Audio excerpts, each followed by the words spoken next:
Ooh.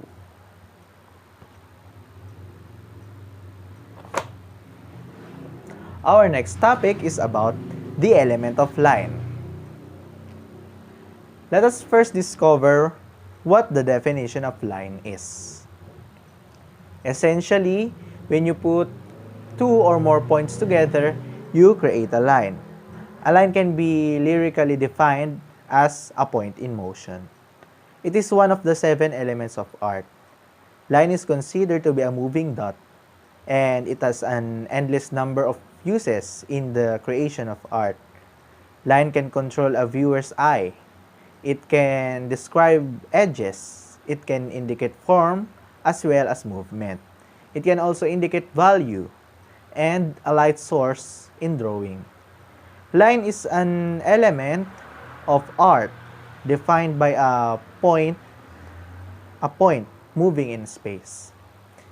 It is probably the most fundamental of the elements of design and the elements of art, as it is usually the starting place or the starting point, starting line for much of artistic creation. Lines can be vertical, horizontal, diagonal, or curved. They can be in any width or in any texture and can be continuous, implied, or broken. We see line all around us in our daily lives like telephone wires, tree branches, other plugs, and so on.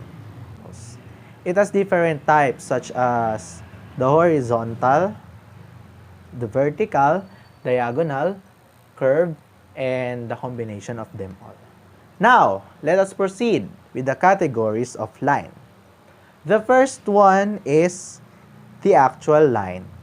Actual line are lines that are physically present, existing as solid connections between one or more points. When we say actual line, we can clearly distinguish the line itself, whether it is a curved one or a diagonal one, horizontal, and so on. The second one is the implied line. Unlike the actual line, implied lines are those created by visually connecting two or more areas together. Implied line are the path that the viewer's eye takes as it follows shapes, colors, and forms along any given path.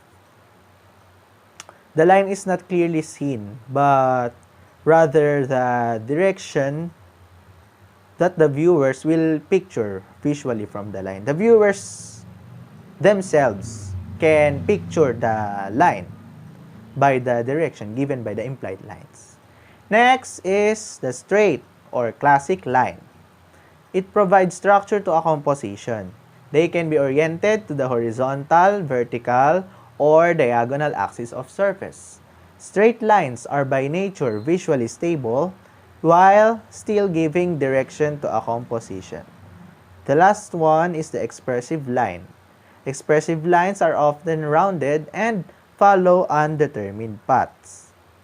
Expressive lines are lines that shows a certain mood, feeling, or emotion through variation, direction, weight, implication, and etc. This is the most direct way for an artist to feel the character of the movement of the hands and the arms as the mark is made, connecting it with the physical quality of the emotion. This can take some practice and experimentation to fully exhibit because it is very critical, to express yourself. So it requires more and more practice.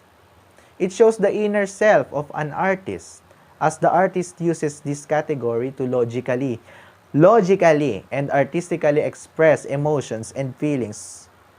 Why logically?